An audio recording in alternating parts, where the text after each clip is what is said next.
乡亲大家平安，今仔日是新历的8月初6，旧历的6月17，礼拜四。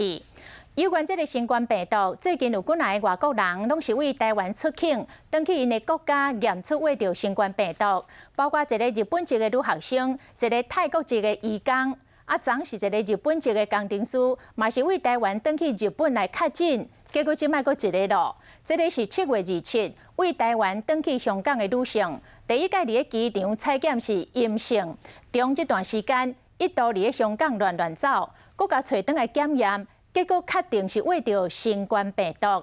感染科的医师黄立明讲，这个女性若是伫咧登去香港一礼拜来确诊，安尼伫咧台湾感染的机会就真大咯。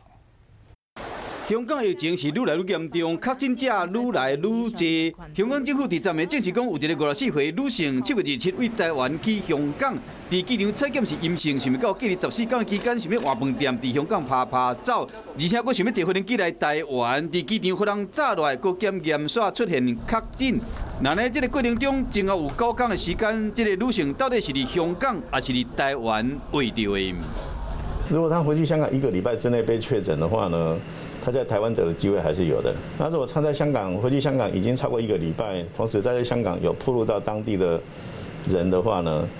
那他在香港得到机会相对就要变大了。台湾最近陆续出现找无感染源的案例，包括昨昏指挥中心公布的一名日本的工程师来台湾过外月，8月初登去日本，伫日本的机场采检确诊，也有一个比利时的工程师来台湾86天，7月29想要回国进前去病院检验嘛确诊，互人烦恼讲这找无感染源的个案，敢会只是台湾疫情其中的一部分尔？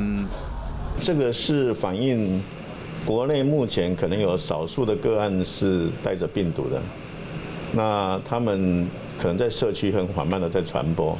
感染科医师黄立明讲，即马第一线的体检量是愈来愈少，这是一个隐忧。提醒大家，防疫措施医院都要锁较严嘞，去风景区、甲餐厅人济所在，一定要挂喙安，照度保护本身的安全。